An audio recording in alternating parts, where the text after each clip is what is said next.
जय हिंद बच्चों, मेरा नाम है doctor Gaurav Agrawal, academic head Major Kalchi classes. आज का ये पैनल डिस्कशन आपकी ज़िंदगी की दिशा बदल सकता है। अगर आपने इसी बार 10th का एग्ज़ाम दिया है तो इस वीडियो के लास्ट तक बने रहने से 2 साल बाद अपने वर्दी पहनने के सपने को साकार करने की गारंटी आप लेकर उठेंगे आधा घंटे के इस सेशन के बाद। इस सेशन में हमारे साथ एमकेसी के मोस्ट एक्सपीरियंस्ड टीचर अपने अपने सब्जेक्ट के लिए मौजूद हैं। मैथ्स के लिए विकास सर हमारे पास हैं, फिजिक्स के लिए भारतेंदु सर हमारे साथ मौजूद हैं, केमिस्ट्री के लिए गौरव सर हैं, इंग्लिश के लिए प्रांजलि मैम हैं, जियोग्राफी इकोनॉमी वाले सेक्शन के लिए जेएन सर हैं, हिस्ट्री एंड पॉलिटी वाले सेक्शन के लिए अभिषेक सर हैं। इस पैनल डिस्कशन में हम बात करने वाले हैं उस स्ट्रेटेजी की, उस रणनीति की, काम के कुछ ऐसे तरीकों की जो 11th और 12th की पढ़ाई के दौरान ही आपको एनडीए के लिए इतना ज़्यादा कॉम्पिटेंट और सूटेबल कैंडिडेट बना देंगे कि सितंबर 2023 में जब आप अपने जीवन का पहला एनडीए का एग्ज़ाम देंगे तभी आपका सिलेक्शन हो जाएगा। किसी वजह से सितंबर 2023 के एग्ज़ाम में अगर आपका सिलेक्शन नहीं हो पाया तो अप्रैल 2024 के एग्जाम में आपका सिलेक्शन श्योर शॉट होगा। Most importantly, we are here not to talk about your selection only. अगर आप 11th में ही हमें ज्वाइन करते हैं तो हम गारंटी लेते हैं आपके रैंक्स की। हम ये एश्योरेंस देते हैं कि हमारे साथ मेहनत करिए, ईश्वर ने चाहा तो आप देश के टॉप 100 कैंडिडेट्स में होंगे जो इस बार एनडीए में अपनी रैंक्स बनाएंगे। लिहाजा इस पैनल में हम बात करेंगे ऐसी चीज़ों की, ऐसी रणनीतियों की जो बोर्ड के एग्ज़ाम में, आईआईटी मेंस के एग्ज़ाम में और एनडीए के एग्ज़ाम में आपको हेल्प करेंगे। सब लोग जानते हैं NDA is a time bound competition, age bound competition. एक बच्चे को मैक्सिमम 6 अटेम्प्ट का मौका मिलना है 3 सालों में। अब यदि बच्चा 11th में हमारे पास आता है तो हमारे पास 2 साल का टाइम होता है 11th और 12th उस बच्चे को इनफ ऑफ पॉलिश करने के लिए। और ये 2 साल यूपीएससी कंडक्टेड एनडीए जैसे सुपर एग्जाम को बीट करने में बच्चे के जीवन का टर्निंग पॉइंट बन सकते हैं। 12th की पढ़ाई के दौरान 5 सब्जेक्ट आपको प्रिपेयर करने होते हैं: physics, chemistry, mathematics, Hindi, English in general. कुछ बच्चे हिंदी की जगह और कोई सब्जेक्ट ले लेते हैं। फिर जब आप एनडीए देते हैं तब आपको इन टोटल 10 सब्जेक्ट्स प्रिपेयर करने होते हैं। पहला सब्जेक्ट मैथमेटिक्स, पहला पेपर। दूसरा पेपर जीएटी में 2 पार्ट। पहला part English, 50 question, 200 marks. Second part GAT के पेपर का सेकंड पार्ट, जिसमें physics, chemistry, biology, history, polity, geography, economy, current affair, इन 8 सब्जेक्ट्स के कुल मिलाकर 100 क्वेश्चंस आते हैं जिनकी मार्किंग 400 होती है। अब ये सभी एनडीए के 10 सब्जेक्ट्स और आपके बोर्ड के 5 सब्जेक्ट्स, इनके लिए आप कैसे प्रिपेयर करेंगे, कब कब कितना समय आप किस चीज़ को लेकर देंगे और कौन सी वो पॉलिसी होगी, स्ट्रेटजी होगी जिस पर चलते हुए सबसे पहले आप अपने बोर्ड में मिनिमम 85 to 90% स्कोर करें। दूसरा, आईआईटी मेंस क्वालिफाई करें so that technical entry scheme के तहत 1 साल में 4 एसएसबी के सीधे मौके आपको मिले। तीसरा, last but not least, in fact the most important, आप एनडीए का रिटन क्वालिफाई करें और सेना में जाने के, कमीशन्ड ऑफिसर बनने के, वर्दी पहनने के अपने सपने को साकार करें।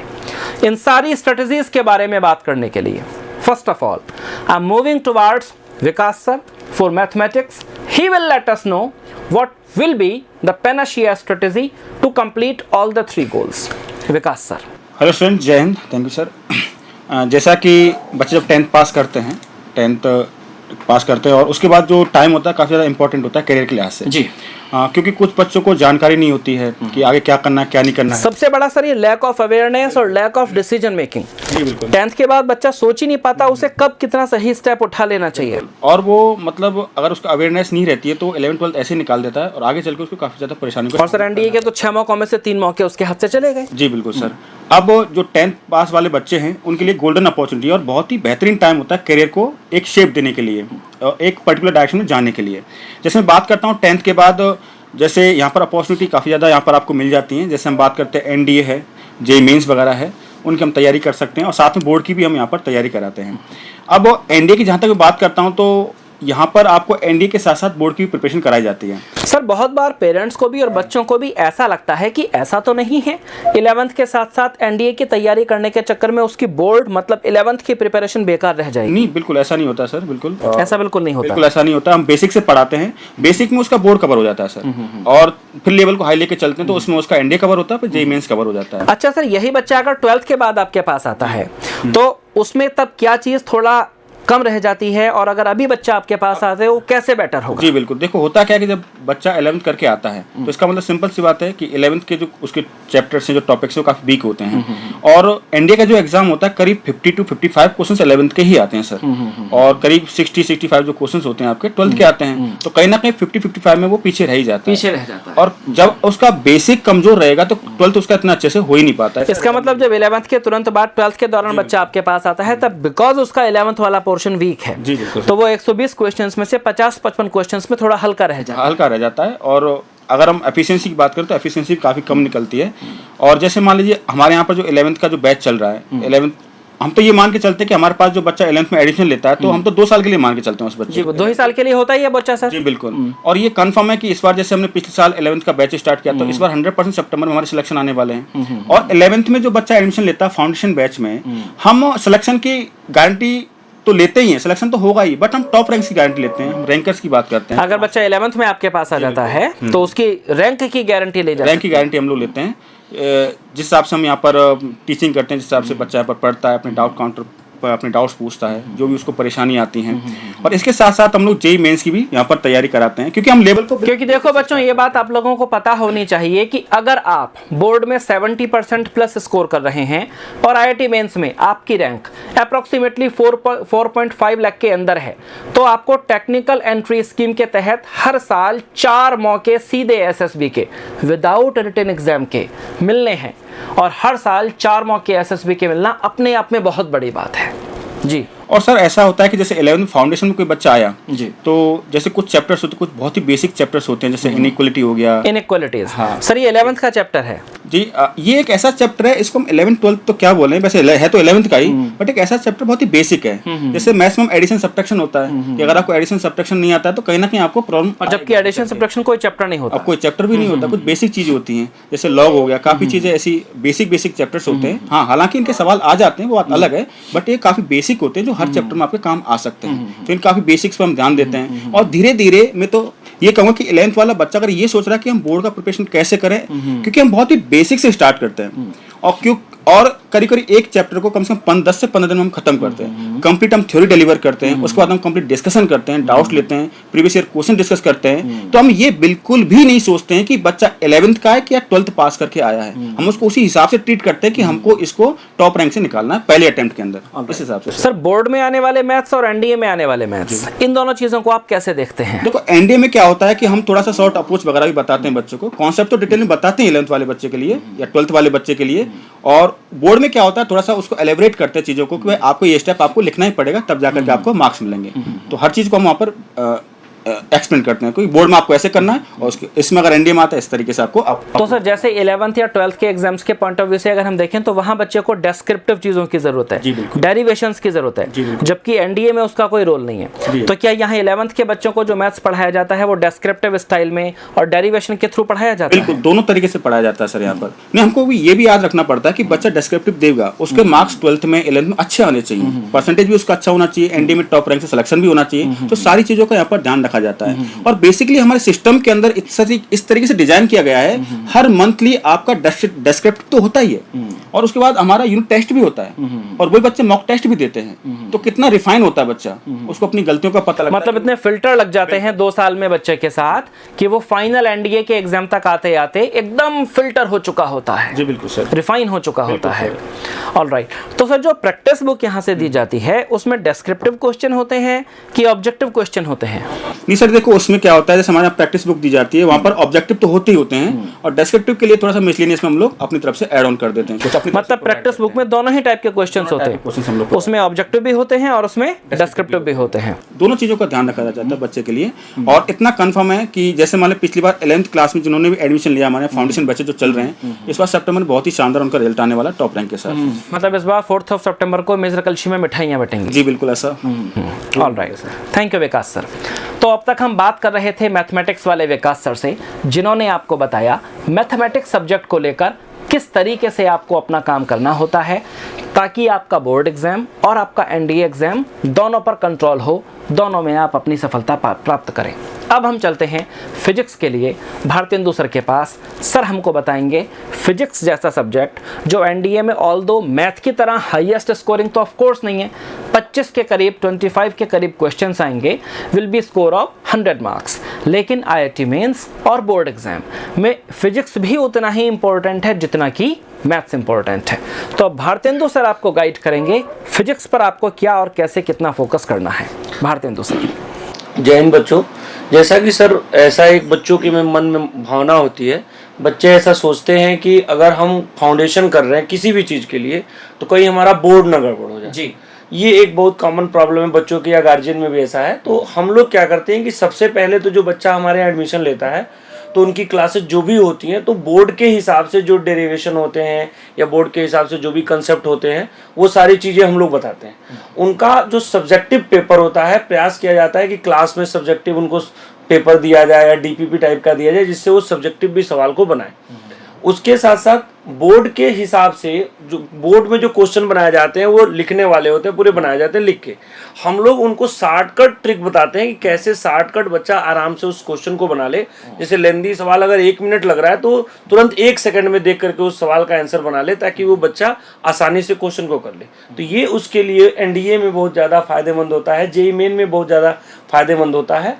और हमारे यहाँ तैयारी करने आने से सर बच्चों में एक सबसे बड़ी फायदा ये है कि अगर बच्चा कहीं आईटी मेडिकल की कोचिंग में जाके तैयारी करता है तो केवल आईटी की तैयारी करेगा।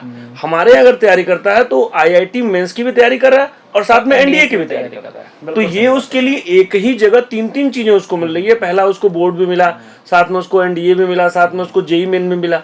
कहीं आईटी की कोचिंग में जाएगा तो केवल उसको आईटी मिलेगा, बोर्ड भी अच्छे से नहीं होता है। तो इन सारी चीज़ों पे हम लोग फोकस करते हैं और जिसका नतीजा ये है कि जो बच्चे हमारे यहाँ फाउंडेशन करते हैं वो 90+ स्कोर करते हैं बोर्ड में, और एनडीए में तो उनका सिलेक्शन होता ही है, जैसा कि प्रीवियस ईयर्स में हम लोगों ने रिजल्ट देखा है, अच्छा रिजल्ट। तो बच्चा सर जब 10th के बाद आपके पास आता है तो 2 साल आपके यहाँ पढ़ने से कैसे उसे एड ऑन मिल जाता है अपने एनडीए के एग्जाम में? सर जैसे 2 साल पहले तो उसको एक समय ज्यादा हुआ, अब हम क्लास में ज्यादा समय, तो समय ज्यादा है तो होता है कि जो टॉपिक होता है उसको पढ़ने के लिए बहुत ज्यादा समय मिलता है और टीचर के पास भी बहुत समय होता है उसको ज्यादा अच्छे से एक्सप्लेन करने के लिए।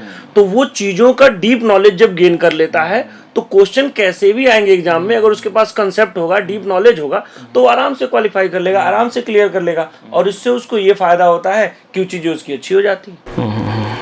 Thank you Bharatendu sir. तो फिजिक्स में आपने भारतेंदु सर के विचारों को जाना सो दैट आप मजबूत कर पाएं अपनी बोर्ड की preparation as well as NDA.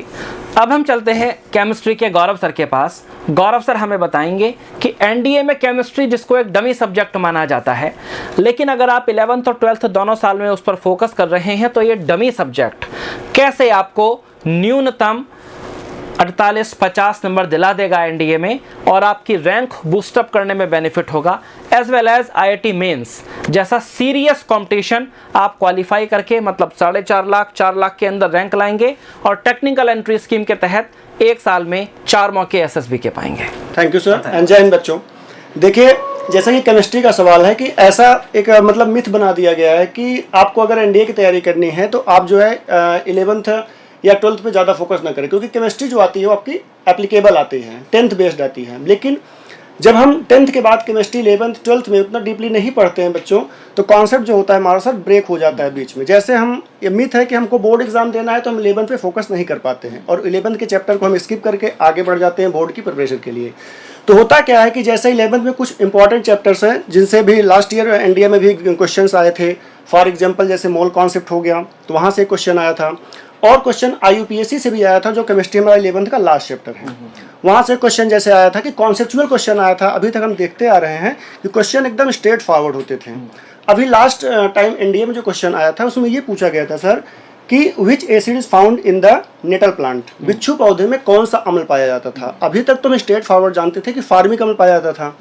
अब यूपीएससी क्वेश्चन का फॉर्मेट थोड़ा चेंज कर रहा है, कॉन्सेप्चुअल कर रहा है। जैसे कि उसमें ऑप्शन दिया था कि मिथेनोइक एसिड, जो कि फॉर्मिक एसिड का आईयूपीएससी नाम होता है।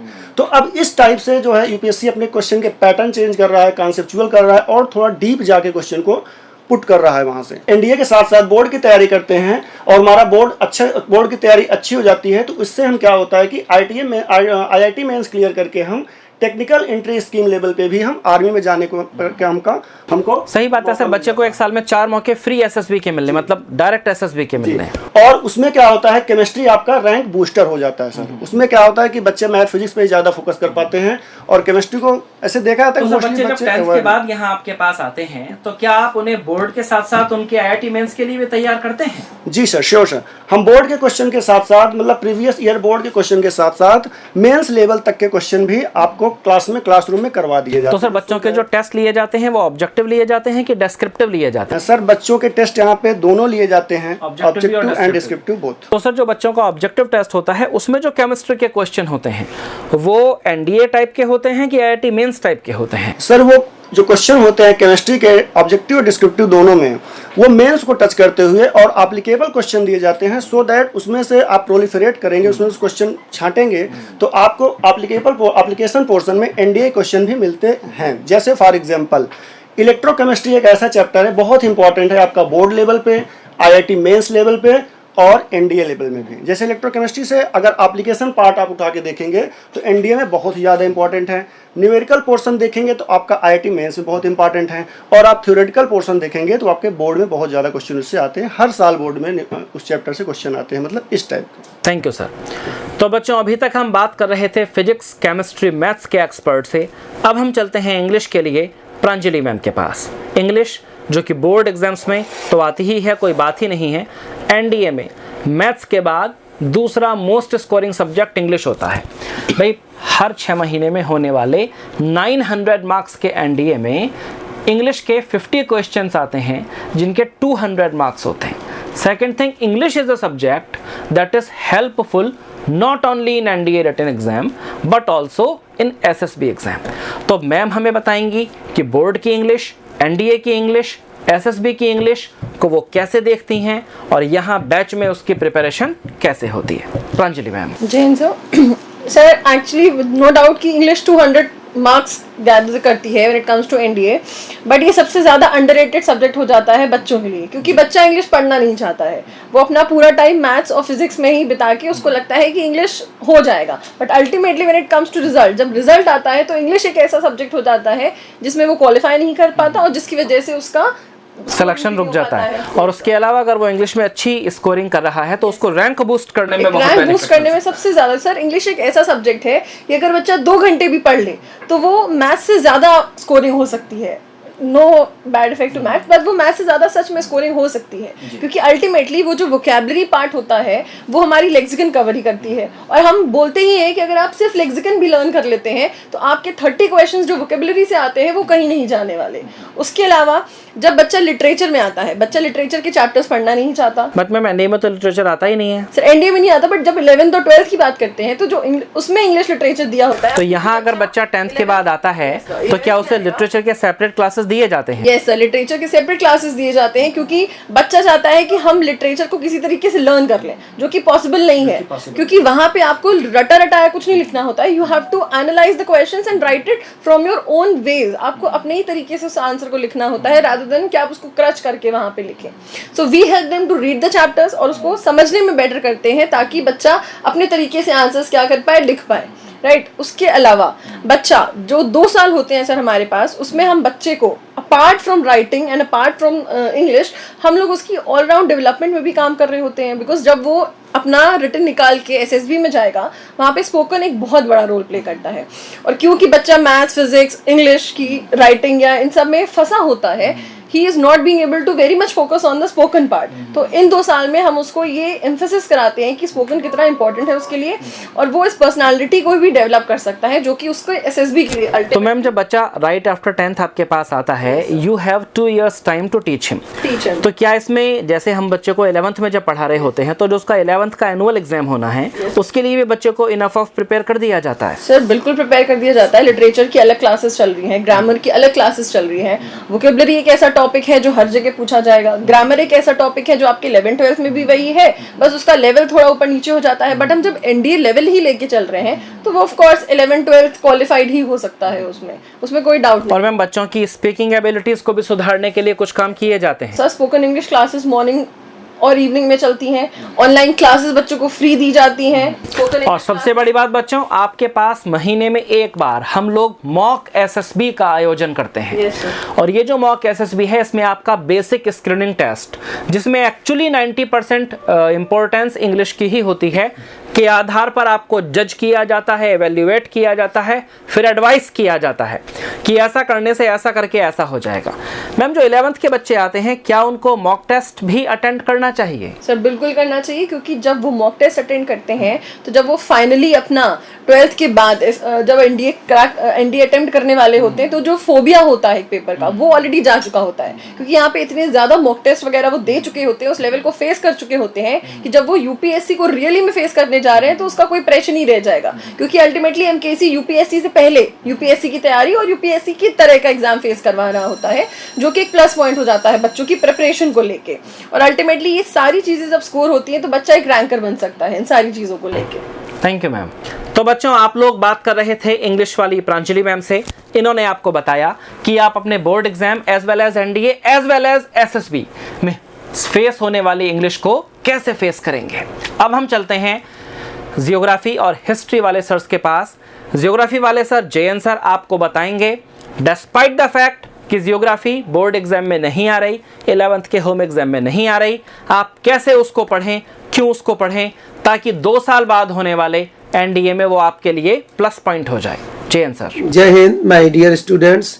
और सबसे पहले तो हम बच्चों की तरफ से और अपनी तरफ से डॉक्टर गौरव जी को बहुत बहुत धन्यवाद प्रेषित करते हैं, क्योंकि बहुत ही राइट टाइम, जैसा कि कुछ बच्चों का बोर्ड का रिजल्ट आ चुका होगा और कुछ बोर्ड्स के बच्चों का रिजल्ट नहीं आया है, जल्द ही आने वाला है। लेकिन रिजल्ट का एक आइडिया तो आपको है ही है, एक्सपेक्टेशन तो आपको है ही है कि आप क्वालिफाई कर रहे हैं, तो देर किस बात की, तेजी से MKC आइए, क्योंकि याद रखिए आपको आपके जीवन का पहला NDA सितंबर 2023 में देना है। UPSC का कैलेंडर 2023 का ऑलरेडी रिलीज हो चुका है। तो इसी के साथ बच्चों को जैसे कि एक विशेषज्ञ टीम के साथ उनके प्रॉपर सब्जेक्ट में तो अच्छा ज्ञान मिल ही रहा, निसंदेह जो है अच्छा अंक पाएंगे। इसी में जो सबसे महत्वपूर्ण भूमिका निभाता है वह है GS, और GS में भी जैसे कि हम इन बच्चों को पढ़ाया करते हैं जियोग्राफी और इकोनॉमी। जियोग्राफी और इकोनॉमी का इन बच्चों के लिए NDA क्रैक करने के लिए लगभग 20-21 लेसन हैं,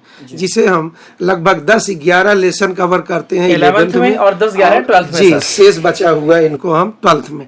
जब ये तुरंत हमारे पास आ जाते हैं रिजल्ट का बगैर इंतजार किए, तो इन्हें ईच टॉपिक विथ ट्रिक्स और एक्सरसाइज प्रैक्टिस बुक को इतने अच्छे ढंग से बारंबार मेनी टाइम्स हल करा देते हैं, ये बच्चे बहुत अच्छा अंक उठा पाने में सक्षम होते हैं और कई बार रैंक लगाए हैं। और ये लोग, हम तो उम्मीद करते हैं अगर तुरंत आते हैं तो इन्हें हम अंडर 50 रैंकर्स ला के दिखाएंगे। बहुत बढ़िया सर। अब सर ये बताएं, जैसे 11th का बच्चा क्लास में बैठा है, तो वो जानता है उसके एग्जाम में तो ज्योग्राफी आनी नहीं, तो क्या आप उसे ज्योग्राफी पढ़ा लेते हैं? उसका मन लग जाता है ज्योग्राफी पढ़ने में? बच्चों का हमें तो अभी तक का ऐसा अनुभव है कि हर सब्जेक्ट से सबसे ज्यादा अच्छा जियोग्राफी लगता है।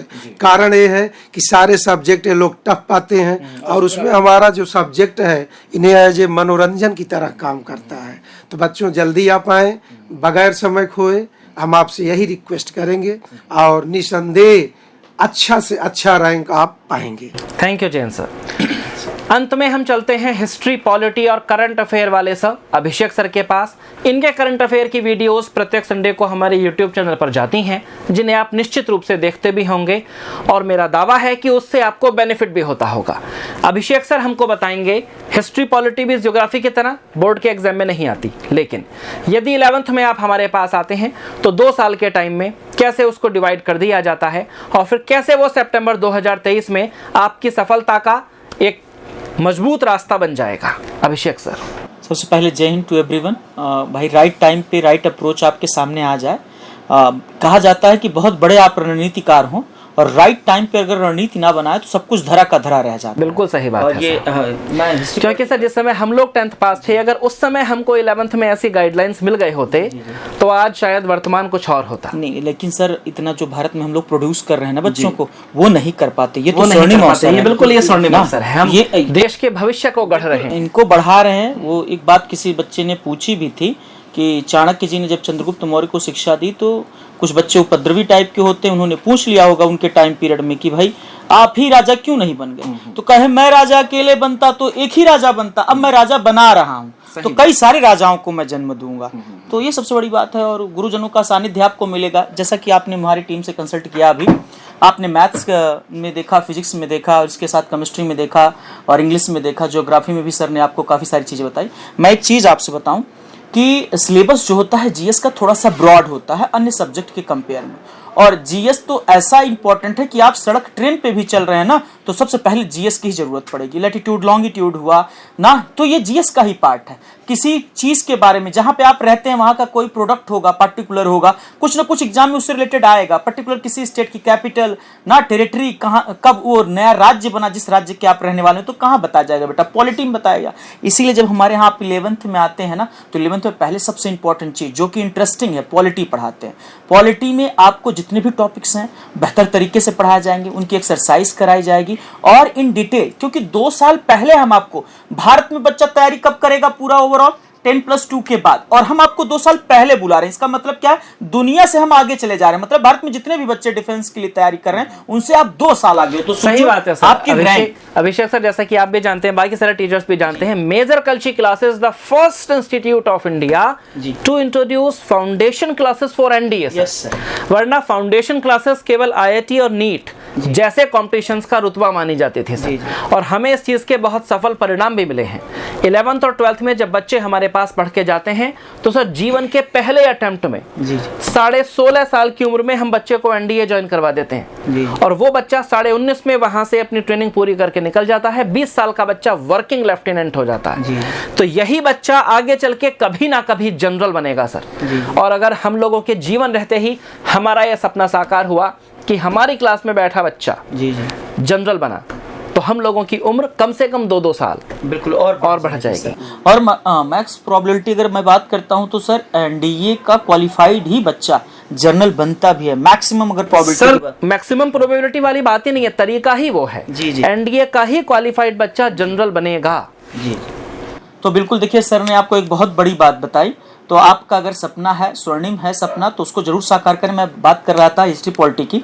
हिस्ट्री में आपको पता ही है कि टोटल 12 to 14 क्वेश्चंस आते हैं एनडीए में, और पॉलिटी में आते हैं 6 to 8, और इस बार तो 9 क्वेश्चंस आए थे। तो वेरिएशन होता रहता है यूपीएससी में, लेकिन टोटल 20 to 22 क्वेश्चन, 20 से 22 क्वेश्चन हिस्ट्री पॉलिटी में आते हैं। तो सबसे पहले 11th में हम आपको पॉलिटी बताएंगे। पॉलिटी कैसे कॉन्स्टिट्यूशन का निर्माण हुआ, किस तरीके से प्रक्रियाएं अपनाई गई, वो कौन सी प्रक्रियाएं अपनाई गई, फंडामेंटल राइट्स, इवन दो आपके सीबीएसई की बुक्स में भी बैक साइड में लिखा होता है ना, प्रियम्बल पहली ही पेज ओपन करेंगे तो उसमें लिखा होता है। तो कुछ एक आइडिया सर थोड़ा सा इस बात पर प्रकाश डालें कि बच्चा ये तो जानता है कि उसके बोर्ड में और 11th के एग्जाम में हिस्ट्री पॉलिटी नहीं आती, तो क्या क्लास में बैठ के उसका हिस्ट्री पॉलिटी में इंटरेस्ट क्रिएट किया जा सकता है? बिल्कुल बिल्कुल सर। मैं आपको बताऊं, जैसे कि सर ने एक बात कही कि सर और तो सब्जेक्ट वो पढ़ चुका होता है 11th 12th में, तो उसको कुछ नया नहीं मिलता। उसको लगता है यही फिजिक्स केमिस्ट्री में बायो पढ़ करके आ रहा हूं और यही आप, लेकिन जब जीएस में आता है ना सर तो उसको एकदम न्यू, मतलब सर ने कहा ना अम्यूजमेंट के साथ स्टडी कराई जाती है, उसको लगेगा कि कुछ नयापन फील हो रहा।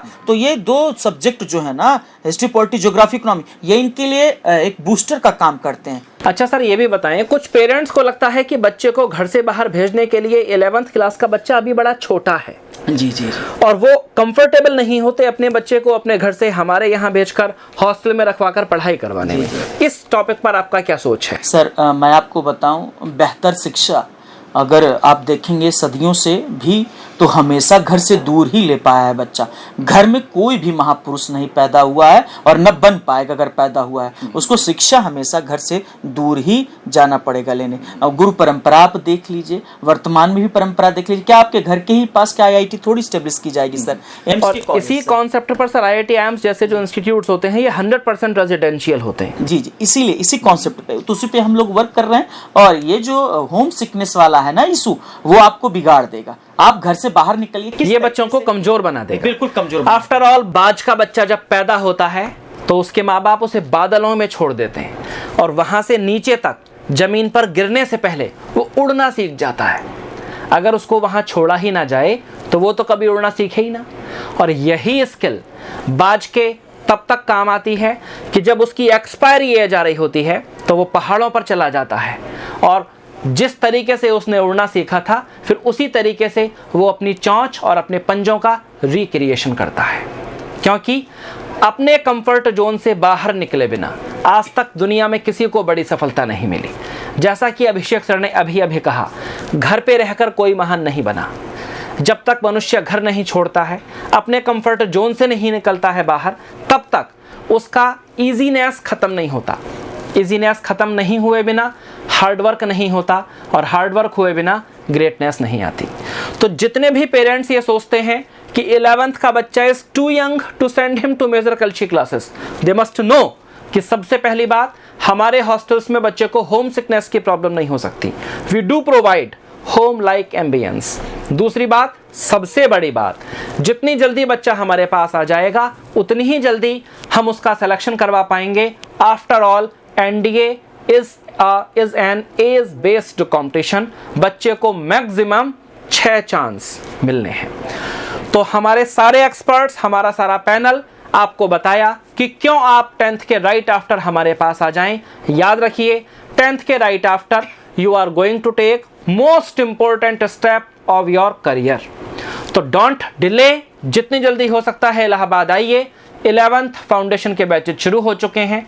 हम आपको आपके 11th, आपके 12th IIT मेंस और NDA के पॉइंट ऑफ व्यू से प्रिपेयर करेंगे और हम आपके सिलेक्शन की ही नहीं रैंक की गारंटी लेते हैं।